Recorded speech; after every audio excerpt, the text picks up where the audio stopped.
ఏదైనా ఒక స్టాక్‌ని మనం అనలైజ్ చేసేటప్పుడు ఫస్ట్ ఏంటంటే బిగ్గర్ టైమ్ ఫ్రేమ్‌లో అనలైజ్ చేయటం అనేది చాలా వాటికి మార్కెట్ యొక్క ప్రైమరీ ట్రెండ్ క్లారిటీ ఇవ్వడం జరుగుతుంది. ఇది స్టాక్ పేరు వచ్చేసరికి ఐసిఐసిఐ సెక్యూరిటీస్. ఎందుకంటే దీన్ని రీసెంట్‌గా రాడార్‌లో పెట్టడం జరిగింది based on the out performer in the sense ఏంటంటే మార్కెట్స్ అంతా కూడా పడిపోతూ ఉంటే ఈ యొక్క పర్టికులర్ స్టాక్‌లో మాత్రం వీక్‌నెస్ కంటే కూడా స్ట్రెంత్ అనేది స్ట్రాంగ్‌గా కనిపించింది. ఇక మంత్లీ టైం ఫ్రేమ్లో మనం చూసుకున్నట్టయితే ప్రీవియస్గా 900 దగ్గర అప్రాక్సిమేట్గా రెసిస్టెన్స్ ఉంది. మార్కెట్ ఈ లెవెల్ దగ్గర స్ట్రగుల్ అయింది. బిగ్గర్ పిక్చర్లో అసలు ఎగ్జాక్ట్గా ఏం జరిగింది అనేది మనం పరిశీలన చేసినట్టయితే ఇక చూడండి 400 దగ్గరకు వచ్చినప్పుడు డబుల్ బోటం అనేది క్రియేట్ చేసింది. So quality companies important support దగ్గరకు వచ్చినప్పుడు based on the price action కానీ based on the moving averages మనం బై అయితే చేసుకోవచ్చు. ఎనీహౌ ఈ లెవెల్ దాటి స్లోగా ఏంటంటే డబ్ల్యూ ప్యాటర్న్ బ్రేక్అవుట్ చేసి హైయర్ హైస్ ఫార్మేషన్లో పైకి వెళ్తూ ఉంది. ఎక్కడ కూడా ప్రీవియస్గా ఏదైతే స్వింగ్స్ ఉన్నాయో ఆ స్వింగ్స్ని బ్రేక్ చేయలేదు. ఇక్కడ చూడండి స్వింగ్లో క్రియేట్ చేసింది, అనదర్ స్వింగ్లో క్రియేట్ చేసింది, అనదర్ స్వింగ్ హైయర్ స్వింగ్ అనేది క్రియేట్ చేసింది. దాని తర్వాత హైయర్ స్వింగ్ అనేది క్రియేట్ చేయడం జరిగింది. సో సేమ్ చార్ట్ అనేది మనం వీక్లీ టైం ఫ్రేమ్లో పరిశీలన చేసినట్టయితే ఎగ్జాక్ట్గా ఇక్కడ మళ్ళీ డబుల్ బోర్డం అనేది క్రియేట్ చేసింది అరౌండ్ 800 లెవెల్స్ దగ్గర 790 అనుకోవచ్చు. ఈ లెవెల్ దగ్గరకు వచ్చినప్పుడు డబుల్ బోర్డం అనేది క్రియేట్ చేసి అక్కడి నుంచి పైకి వెళ్ళడం జరిగింది. అదే తరహాలో ప్రీవియస్గా కూడా ఇక్కడ చూడండి మనకి ఒక ట్రిపుల్ బాటమ్ అనుకోవచ్చు. ఈ లెవెల్ దగ్గర ట్రిపుల్ బాటమ్ ఈ రెసిస్టెన్స్ లెవెల్ బ్రేక్అవుట్ చేసుకొని చక్కగా పైకి వెళ్ళడం అనేది జరిగింది. సో ప్రీవియస్గా మనం అబ్జర్వ్ చేసినట్టయితే డైలీ టైం ఫ్రేమ్లో ఓ ఇంపార్టెంట్ లెవెల్ అనేది ఫార్మేషన్ అవుతున్నట్టు క్లియర్గా తెలుస్తుంది. సో ఇక్కడ నుంచి కూడా మనం ఫిబొనాకీ అనేది డ్రా చేసుకున్నట్టయితే ఏది ఈ యొక్క మేజర్ స్వింగ్లో నుంచి ఈ స్వింగ్ హైకి ఎగ్జాక్ట్గా 61.8 రిట్రేస్మెంట్ లెవెల్ దగ్గర ఒకసారి కాదు 2 టైమ్స్ అంటే డబుల్ బాటమ్ అనేది క్రియేట్ చేసింది. అది ఫ్రెండ్స్ ఇప్పుడు మార్కెట్ పడిపోతూ ఉంది, ఎక్కడ బాటమ్ ఏంటి అనేది చాలా వాటికి కన్ఫ్యూజన్గా ఉంటుంది. డెఫినెట్గా ఐ కెన్ అండర్స్టాండ్. అయితే మనం రిలేటివ్ స్ట్రెంత్ ఇండెక్స్ అనేది ఒకసారి పరిశీలన చేసినట్టయితే ఇండికేటర్ కూడా మనకి హెల్ప్ చేస్తాయి అనమాట, అంటే గైడ్ చేస్తూ ఉంటాయి what is happening and strength ఏంటి వీక్నెస్ ఏంటి అని చెప్పేసి.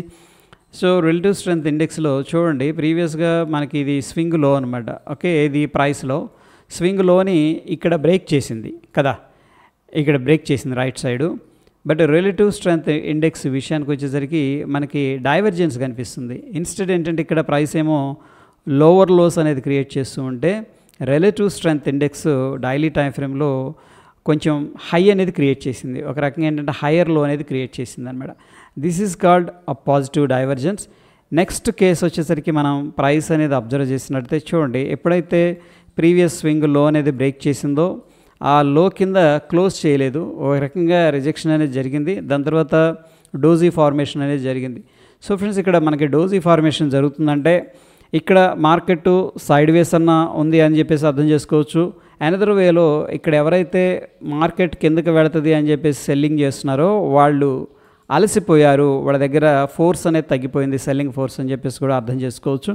బట్ అగైన్ ఓన్లీ ఈ యొక్క డోజీ క్యాండిల్ మాత్రం మనకి ఇన్ఫర్మేషన్ ఇవ్వదు, ఫుల్ ఇన్ఫర్మేషన్. బట్ దాని తర్వాత ఫాలో అప్ అనేది వెరీ వెరీ ఇంపార్టెంట్. సో టెక్నికల్గా మనం చాలాసార్లు చదువుకున్నాం మార్నింగ్ స్టార్ ప్యాటర్న్ అని చెప్పేసి. మార్కెట్ ఇక్కడ సెల్లింగ్ జరిగింది, దాని తర్వాత డోజీ ఫార్మేషన్ జరిగింది, దాని తర్వాత గ్రీన్ క్యాండిల్ ఫార్మేషన్ జరిగింది. ఈ మూడింటిని కలిపామంటే మనం ఏంటంటే మార్నింగ్ స్టార్ ప్యాటర్న్ అని చెప్పేసి చెప్పుకోవచ్చు. సో ఇక్కడ ప్రీవియస్గా బ్రేక్ డౌన్ జరిగింది, ఫేక్ బ్రేక్అవుట్ అంటూ ఉంటారు సహజంగా. ఓకే, అలాంటిది ఇక్కడ జరిగింది డోజీ ఫార్మేషన్ అండ్ సాలిడ్గా బాయర్స్ అనేవాళ్ళు రావడం జరిగింది. నెక్స్ట్ వాల్యూమ్స్ ఇంటర్ప్రిటేషన్ అనేది మనం చేసినట్టయితే సో ఇంతకుముందు చెప్పుకున్నాం వాల్యూమ్స్ ఎప్పుడైతే పుల్ బ్యాక్లో డ్రై అయిపోతున్నాయి అంటే ఆ పుల్ బ్యాక్ అనేది అంత స్ట్రాంగ్గా ఉండదు, అక్కడ నుంచి కూడా మళ్ళీ బౌన్స్ అవ్వడానికి రివర్స్ అవ్వడానికి ఛాన్సెస్ ఉన్నాయని చెప్పేసి అగైన్ ఏంటంటే మనం బ్లైండ్గా వాల్యూమ్స్ని ట్రాక్ చేయకుండా వాల్యూమ్స్ని ప్రైస్తో పాటు ట్రాక్ చేస్తున్నాం కాబట్టి ఇక్కడ క్లూ అనేది ఇవ్వడం జరిగింది. సో చూడండి ఇక్కడ డీప్గా మనం అబ్జర్వ్ చేసినట్టయితే వాల్యూమ్స్ అనేది డ్రై అయిపోతూ వస్తూ ఉన్నాయి. ఇక వాల్యూమ్స్ స్లోగా స్టార్ట్ అయినాయి. ఈ రెండు క్యాండిల్స్ దగ్గర వాల్యూమ్స్ అనేది సిగ్నిఫికెంట్గా ఉన్నాయి. అండ్ ఇక టెక్నికల్గా మనకి ఫాలింగ్ వెడ్జ్ ఫార్మేషన్ కూడా కనిపిస్తుంది. ఇది సింపుల్గా ఏంటంటే ఫాలింగ్ వెడ్జ్ అంటాం.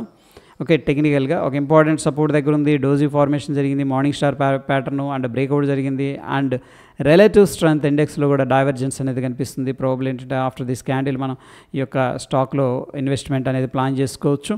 ఇక టెక్నికల్గా మనం చూసుకున్నట్టయితే ప్రస్తుతానికి మంత్లీ టైం ఫ్రేమ్లో మనం వాచ్ చేయాల్సిన లెవెల్ వచ్చేసరికి ప్రీవియస్గా 896 రఫ్గా ఏంటంటే 900 పైన ఇది కానీ స్టేబుల్ అయిందంటే అక్కడి నుంచి కూడా another leg of up side momentum అనేది తీసుకోవడానికి పాసిబిలిటీస్ అయితే ఉన్నాయి.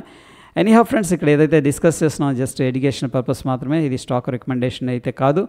సో ఇది స్టాక్ని మనం ఫస్ట్ ఫిల్టర్ చేసుకోవడానికి కారణం ఎన్నో స్టాక్స్ ఉండగా అంటే ఇది స్ట్రాంగ్గా ఉందన్నమాట. అది వన్ ఆఫ్ ద రీజన్ అని చెప్పేసి చెప్పుకోవచ్చు.